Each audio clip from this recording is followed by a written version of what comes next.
তো 2026 সালে এসে অফিস সফটওয়্যার যেভাবে আপডেট হয়েছে, সেক্ষেত্রে ওল্ড জেনারেশনের প্রসেসর দিয়ে আপ পারফরমেন্স আপনি পাবেন না। ল্যাগি ফিল আসবে, লং টাইম কাজ করতে গেলে বিরক্তি ভাব চলে আসবে। আপনার জন্য আপডেট কিছু লাগবে।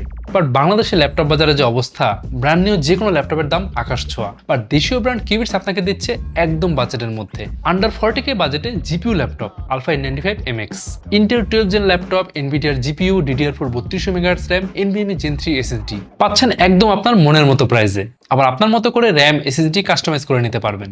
এটা গেমিং ল্যাপটপ না হলেও মিড রেঞ্জের গেমসগুলো ডিসেন্ট সেটিংসে খেলা যাবে, আর জিপিইউ অ্যাক্সিলারেটেড প্রোডাক্টিভিটিতে বেটার পারফরমেন্স পাওয়া যাবে। সেভাবেই এটা ইন্ট্রোডিউস করা হয়েছে।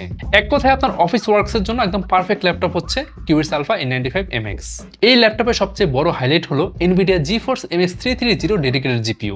1.8 বিলিয়ন ট্রানজিস্টরের এই জিপিইউতে আছে 384 shading units, 24 texture mapping units আর 16 রোপস। মেমোরি দিক থেকে MX 330 তে আছে 2GB GDDR5, boost speed up to 1594 megahertz পর্যন্ত।